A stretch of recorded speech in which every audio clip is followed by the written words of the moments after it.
हाँ, तो पेरोचो मेरे पास यहाँ पे क्लास 10 के मैथमेटिक्स का गणित का बिल्कुल ओरिजिनल वाला क्वेश्चन पेपर आ चुका है। जैसा कि आपको पता है कि मेरे पास लेट से आता है लेकिन दुरुस्त आता है पेरोचो, क्योंकि यहाँ पे हम लोग क्लास 10 के सभी सब्जेक्ट का यहाँ पे बारी बारी से ओरिजिनल वायरल क्वेश्चन पेपर हम आपको प्रोवाइड करते हैं। इससे पहले एसएसटी, उसके बाद यहाँ पे साइंस मैथ का दिए हुए हैं, अभी मैथ का दिए हुए, ठीक है। इससे पहले हम लोग हिंदी संस्कृत का भी दिए हुए थे पेरोचो। तो यहाँ पे देख सकते हैं पेरोचो, आपका यहाँ पे सेट कोड ए रहने वाला है और यहाँ पे सब्जेक्ट कोड यहाँ पे 110 रहने वाला पेरोचो ना।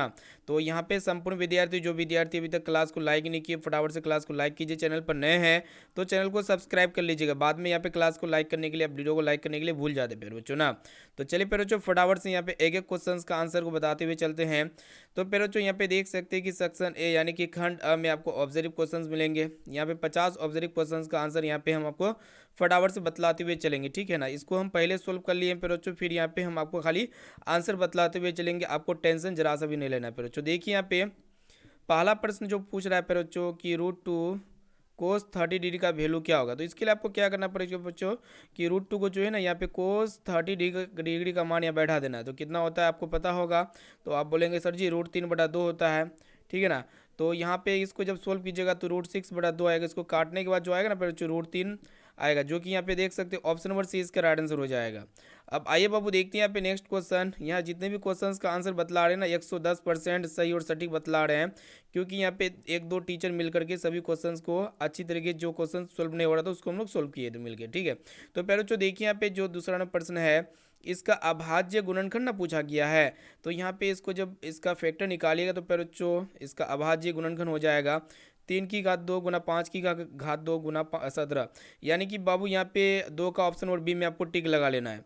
अब आइए बाबू देखते हैं यहाँ पे नेक्स्ट क्वेश्चन को। देखिएगा कि दो संख्याओं का लसाअ मस क्रम से दिया हुआ, यदि पहली संख्या 17 है तो यहाँ पे दूसरी संख्या ना पूछा गया है। तो यहाँ पे आपको पता होगा बच्चों दो संख्याओं का मस, यहाँ पे देखिएगा लस और मस दिया हुआ, हमको जानते हैं कि लस गुना मस यानी कि 221 गुना लस गुना मस बराबर क्या होता है। जो पहली संख्या को ना दूसरी संख्या होता है, तो पहली संख्या ना 17 दिया हुआ है, दूसरी संख्या को हम लोग एक्स मान लेते हैं। तो यहाँ पे एक्स का वैल्यू कितना हो जाएगा, इसको यहाँ पे 17 गुना में था, इधर आके बट्टे हो जाएगा, ठीक है ना, एक्स का वैल्यू के लिए। तो यहाँ पे इसको जब काटिएगा तो फिर इसका ऑप्शन नंबर देखिएगा, ऑप्शन नंबर डी निकल के आएगा बच्चों, ठीक है। 17 का पहाड़ा में यहाँ पे जो है ना 221 जो कटता है बच्चों कितना बार में करता है, 4 बार में करता है, ठीक है ना बच्चों। यहाँ पे 13 बार में करता है, ठीक है। और यहाँ पे 13 को 4 से गुना किया, यहाँ पे 13 को 52 हो जाएगा ना। प्यारे बच्चों देखिए यहाँ पे चौथा नंबर प्रश्न क्या कह रहा है, आपको बताना है कि 0.2 के ऊपर बार का परिमेय संख्या में इसका सरलतम रूप सिंपलेस्ट फॉर्म पूछा गया है ना। तो प्यारे बच्चों यहाँ पे देखिए ये अनावर्ती, ये क्या बच्चों ये आवर्ती दशमलव प्रसार है ना, इसको हम लोग परिमेय संख्या के रूप में लिख सकते हैं, आपको पता होगा। तो सबसे पहले हम लोग क्या करते हैं प्यारे बच्चों, जो भी संख्या दिया हुआ रहता है उसको हम पहले उतार लेते हैं। जैसे कि 22 है, फिर घटाना पड़ता है, फिर जो अनावर्ती अंकों से बनी संख्या यानी कि दशमलव के बाद सिर्फ केवल 2 है। फिर यहाँ पे आपको क्या करना पड़ेगा बच्चों, बट्टे करना पड़ेगा। यहाँ पे हम लोग क्या करेंगे, बट्टे कर देते हैं, ठीक है ना। उसके बाद यहाँ पे 10 के पावर क्या होता है, पर बच्चों दशमलव के बाद अंकों की संख्या 2 है, फिर माइनस करना पड़ता है 10 के पावर अनावर्ती अंकों से बनी संख्या एक ही पर। तो देखिए यहाँ पे 22 में 20 2 को घटाएगा तो 20 हो जाएगा बटा 100 का 10 का स्क्वायर 100 होता है, 100 में 10 को घटा देना है तो यहाँ पे 90 हो जाएगा, 0 0 कट जाएगा 2/9, जो कि देख सकते हैं जो ऑप्शन नंबर ए में आपका दिया हुआ है ना। तो यहाँ पे सोल्व वगैरह नहीं करेंगे, जो क्वेश्चंस को सोल्व करना होगा वही क्वेश्चंस को सोल्व करेंगे। यहाँ पे आंसर हम आपको बतलाते हुए चलेंगे। यहाँ पे √2 प्लस √3 का होल स्क्वायर, इसको जो हम लोग सोल्व किए हैं तो 5 का ऑप्शन नंबर देख सकते हैं बच्चों, ऑप्शन नंबर सी इसका राइट आंसर हो जाएगा, ठीक है ना। 5 का ऑप्शन नंबर सी इसका यहाँ पे टिक लगा देना। यहाँ पे आपको बताना कि कौन सहअभाज्य संख्याओं का युग्म है। तो सहअभाज्य संख्या आपको पता है बच्चों, जिन दो संख्याओं का एचसीएफ एक होता है तो वो सहअभाज्य संख्या होता है, यानी कि यहाँ पे 6 का ऑप्शन नंबर बी में आपको टिक लगा लेना है प्यारे बच्चों।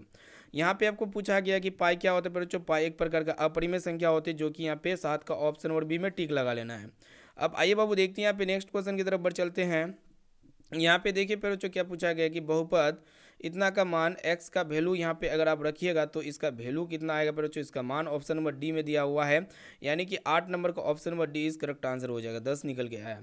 यहाँ पे देखिए फिर बच्चों शुद्ध बहुपद दिया हुआ, शुद्ध द्विघात बहुपद, इसके शून्य पूछा गया है। तो काफ़ी सिंपल है, एक्स स्क्वायर बराबर कितना हो जाएगा फिर बच्चों, 3 हो जाएगा। तो एक्स बराबर प्लस माइनस रूट 3 हो जाएगा, जो कि एक देख सकते हो ऑप्शन नंबर ए में आपका दिया हुआ ए वाला ऑप्शन इसका राइट आंसर हो जाएगा। अब आइए बाबू देखते हैं यहाँ पे नेक्स्ट क्वेश्चन कि बहुपद इतना के शून्य के, तो इसको जब आप इसका शून्य ज्ञात कीजिएगा ना फिर बच्चों 10वां का ऑप्शन नंबर ए में दिया हुआ है, देखिएगा ऑप्शन नंबर ए इसका राइट आंसर हो जाएगा।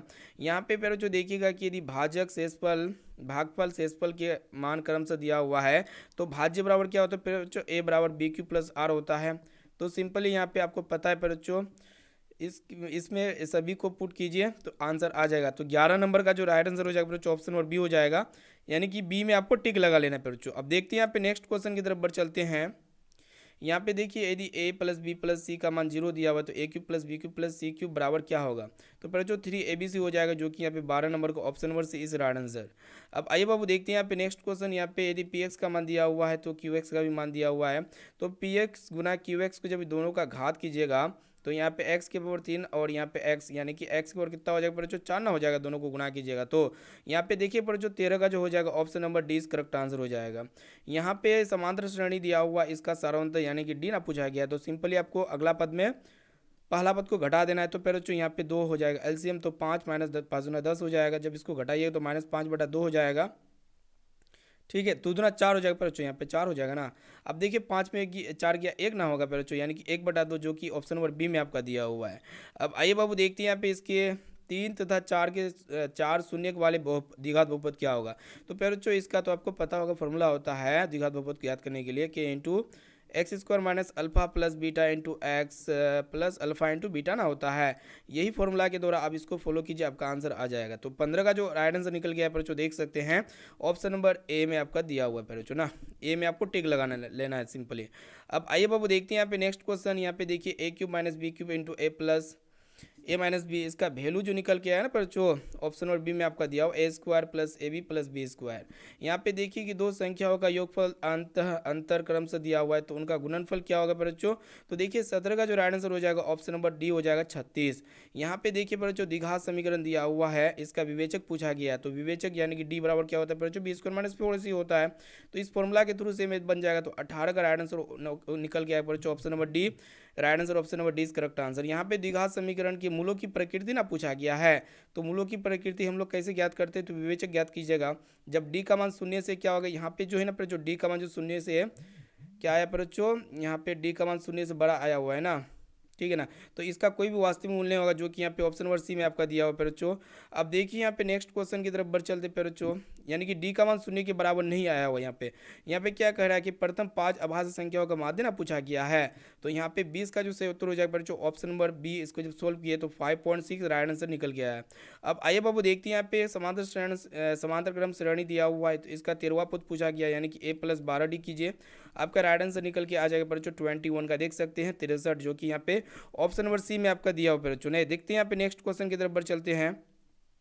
समांतर श्रेणी का कौन सा पद जो बच्चों -36 है, तो यहाँ पे जब भी कौन सा पद पूछा जाएगा तो आपको समझ जाना पड़ेगा कि an का मान -36 दिया हुआ बच्चों और n का मान ना पूछा गया है। तो यहाँ पे देखिए a का मान d का मान निकल जाएगा, तो इस फॉर्मूला के माध्यम से an बराबर इसके माध्यम से आपका निकल के आएगा पर जो 22 का ऑप्शन नंबर देख सकते हैं 20वां पद, जो कि यहाँ पे ऑप्शन नंबर सी में आपका दिया हुआ 1 से 25 तक की प्राकृत संख्याओं का योग क्या होता है, तो पहले जो क्रमागत प्राकृत संख्याओं का योग के लिए एक फॉर्मूला होता है n into N plus one minus one n into n प्लस 1/2 होता है। इस फॉर्मूला को फॉलो कीजिए, आपका आंसर निकल के आएगा 23 का जो निकल गया पर जो 325, जो कि यहाँ पे ऑप्शन नंबर सी में आपका दिया हुआ बाबू। देखते हैं यहाँ पे नेक्स्ट क्वेश्चन की तरफ बढ़ चलते हैं। यहाँ पे जो पूछा गया पर जो बहुपद एक्स स्क्वायर माइनस 9 तथा x square minus 6x plus 9 का म से ना पूछा गया है, तो 24 का जो राइट आंसर निकल गया पर जो ऑप्शन नंबर ए, यानी कि x माइनस 3। यहाँ पे आपको बताना है कि निम्नलिखित में कौन सा बिंदु तृतीय पाद में तो माइनस माइनस ना होता है। यहाँ पे ऑप्शन नंबर 20 का राइट आंसर हो जाएगा, ठीक है पर बच्चों। अब देखते बाबू देखते हैं यहाँ पे नेक्स्ट क्वेश्चन की तरफ बढ़ चलते 26 का। देखिए इसका जो राइट आंसर निकल के मतलब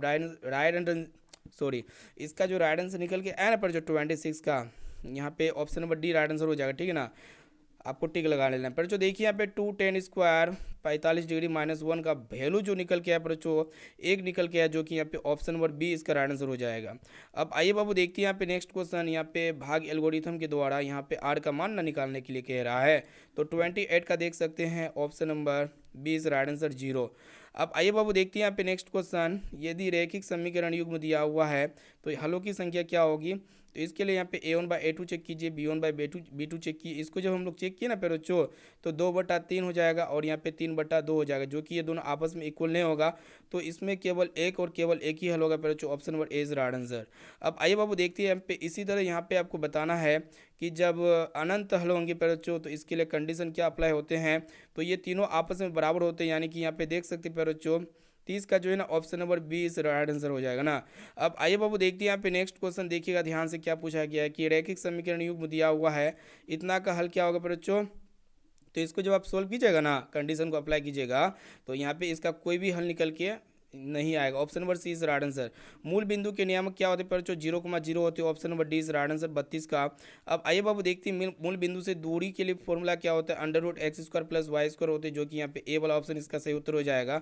3 को शीर्ष दिया हुआ बच्चों, देख सकते हैं त्रिभुज के ए बी सी से बने त्रिभुज की परिमिति निकालने के लिए कह रहा है। तो यहाँ पे इसका फॉर्मूला फॉलो करेंगे तो इसका राइट आंसर निकल के बच्चों ऑप्शन नंबर सी, जो कि यहाँ पे 12 हो जाएगा।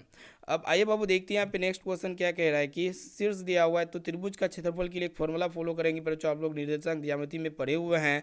तो इसका जो राइट आंसर निकल गया है 35 का, देख सकते हैं बच्चों ऑप्शन नंबर ए में आपका यानी कि 4 आया हुआ है, ठीक है ना। अब आइए बाबू देखते हैं यहाँ पे नेक्स्ट क्वेश्चन की तरफ बढ़ चलते हैं। यहाँ पे बिंदु दिया हुआ है इतना इतना तथा इतना एक रैखिक हो, तो यहाँ पे x का मान क्या होगा बच्चों, तो यहाँ पे 36 का राइट आंसर निकल के आया, देख सकते हैं ऑप्शन नंबर बी यानी कि 9। यहाँ पे बच्चों आपको बताना कि वृत्त के व्यास के एक किनारे तथा केंद्र के नियामक क्रम से दिया हुआ है, तो व्यास के दूसरे किनारे का नियामक ना पूछा गया है। तो 37 का राइट आंसर हो जाएगा बच्चों ऑप्शन नंबर डी 6,9।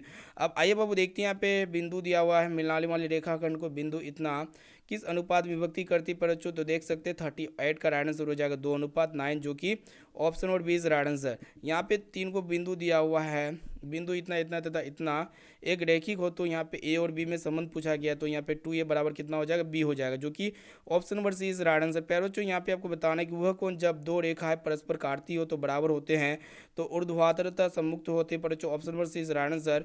यहाँ पे किसी त्रिभुज के तीनों कोणों का योगफल कितने समकोण के बराबर होते हैं बच्चों, तो यहाँ पे 2 समकोण के बराबर होते हैं, 3 समकोण के बराबर होते हैं, 9 × 27। यहाँ पे देख सकते हैं बच्चों ऑप्शन नंबर सी इसका राइट आंसर हो जाएगा। तो यहाँ पे टोटली सभी क्वेश्चंस का आंसर बता चुके हैं। अगर आप पेपर लेना चाहते हैं तो आप डिस्क्रिप्शन में दिए गए लिंक पे क्लिक करके सबसे पहले आप हमारे व्हाट्सएप ग्रुप में जुड़िए, हम आपको सब्जेक्टिव भी प्रोवाइड कर देंगे बच्चों। फिर मिलेंगे नेक्स्ट पेपर के साथ, थैंक यू।